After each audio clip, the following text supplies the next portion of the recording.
Hey, badass. Welcome to Keepin It Real, the podcast where we ditch the nonsense, say it like it is, and redefine what it means to feel good in your body and your life. I'm Misty Tripoli, creator of the Groove Method, and I'm here to help you move, dance, and live authentically and unapologetically. So if you're ready to break free from the societal expectations, embrace your truth, and find your own unique groove, you are in the right place. So let's keep it real, let's keep it wild, and let's keep it moving. This is episode 6 in the series about moving from the darkness to the light and how my life completely changed in a very short period of time, and how I created the World Groove Movement and why I do what I do. So I received this download.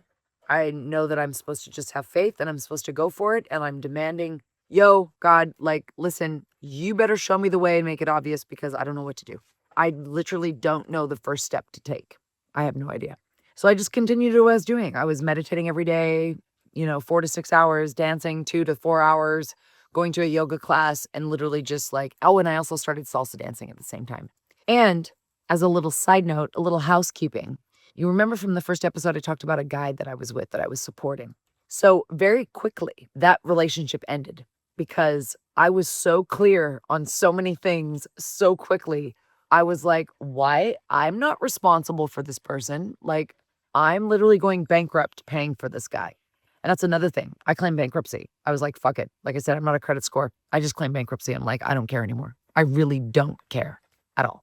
That is not who I am. That has nothing to do with my value as a human being. I'm not worried at all. Fuck the system. I'm out. And I also told him, because I would also take long nature walks every day. So on top of that, I would meditate, and then I would go for a long walk in this beautiful park in Beverly Hills. And then I'd go home and I'd sit back in my chair and in these moments, it became very clear to me that I was like, no, same with this, my job, not one more day. So I sat him down and I said, listen, I was not yet quite aware of what a cunt I was to him though. That came a little later because I started taking workshops and understanding men and all of that. And how we operate in relationship and stuff like that. I started studying with Allison Armstrong, who's fucking amazing. So anyways, I just sat him down and I said, hey, listen, if you want to live here, you are responsible for half of the rent, half of the food, half of everything. So if we're going to do this, you need to pay for half, at least half. I'm not going to carry you anymore. I'm not doing it. And the next day he was gone, disappeared. See you later. And that's another whole story I'll talk about that I thought that said so many things to me, oh, he never loved me, and it meant so many things. But I want to do a whole series about relationships. So we'll talk about relationships and stuff like that later, and the ahas of how we act in relationships and who we are in relationships. So he was gone. So now I'm by myself and I'm loving it. But it happened so fast and so hard. I was actually lonely because I couldn't be around the same people anymore. I couldn't have the same conversations. I couldn't, none of it made sense to me anymore. So I was just I can't. Awakening can be very lonely, especially in the beginning, before you understand that being alone is fucking amazing. That when you learn to love yourself and you learn to enjoy your own company, you're never bored, you're never alone, you're never, life is delicious. So, and that's where I'm finally at in my life. And what was funny, so he's gone, I'm going through all of this. I don't know what the fuck I'm gonna do. I'm demanding, God, you better show me, and about, I'm really bad with dates, but I would say within a couple week period of time, Nike calls me. Nike, corporate offices in Oregon, calls me and says, hey, so we've heard about you. And now I'm starting to teach all my classes different because this methodology is coming through me. And I'm learning how easy it is to help people move their own authentic way. And so I'm teaching very differently. And people are really taking notice of it. And are like, oh my God, what Misty's doing is totally different than what everyone else is doing. And so it got a little notoriety. And Nike heard about me and they're like, we're looking for female fitness athletes because we're launching our fitness line of clothing. We've always done sports and all that stuff, but now we want to do fitness. So we need some fitness athletes. And it's cool, let's do it. I said, we want to come take your class, talk to you a little bit and see how it goes and blah, blah, blah. And I was like, okay. 8 people from corporate and Nike came to my class, fucking rocked them, grouped the shit out of them. And after that, they offered me a contract. So now I'm under contract with Nike. Now, it's not like this $1 million contract or anything. I got paid for appearances. So I wasn't on salary or anything like that. I got paid to make appearances. But what was amazing about that is those appearances were all over the world. So they were flying me to Sweden and Asia, like all over Europe. Like they took me everywhere. And I was presenting. I was one of the lead presenters at the Nike conventions. So I got to teach thousands and thousands of fitness instructors this new methodology that was coming through me. So what I was doing was completely different than what anyone else on the stage was doing. Like I was so rogue, it wasn't even funny. And it's funny because people knew that I was smoking weed and I was like, oh, that's that weirdo pothead. She's like, whatever. But what was interesting is at the end of every one of my sessions, I would get literally stampeded with people going, what the fuck are you doing? This is amazing. Like, I need to get trained how to teach this. Like, you need to show me how to do this. And I was like, well, I don't have a training system. I'm the only one teaching it right now. Like, this is my methodology that I've developed and blah, blah, blah, blah. But I'll take your email. And then when I develop a training system, I'll let you know and I'll contact you. So over the course of several years, I had gathered about 10,000 email addresses from all these conventions I'd been teaching at. I didn't have to do anything. I was just being my authentic, real self. And out of the blue, fucking Nike. I couldn't have planned that. I couldn't have asked for that. It just happened. It was like I wasn't pursuing it.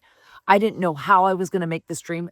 But literally, Nike opened the door for me all over the world.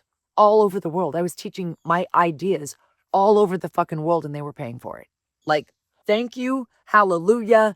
And that's when I realized the power of me commanding what it is I need. You created me. This is who I am. Now you better fucking show me exactly what I need to do.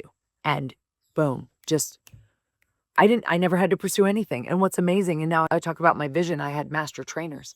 In all of these conferences around the world, there were very special women that came forward in a more profound way. And all of these women were like, I don't just want to teach this. Like, I want to teach other people how to teach this. Like, I want to help you. How can I help you? What do you need? I want to help you.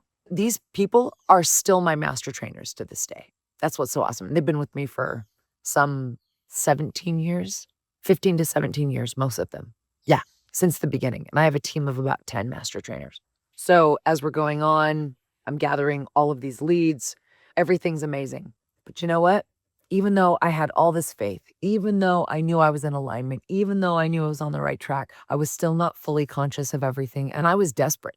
Like I started realizing like I've got so many people interested in this concept, but I'm traveling the world full time, like literally country to country to country. Like I would be in a different country every weekend. And because one conference, a Nike conference, all these other fitness conferences all around the world would come to the Nike conference and they would see me and they would be like, we want you for our conference. So it was endless. I was all over the world. Just didn't know what end was up. And I was starting to get exhausted because I'm like, there's only me.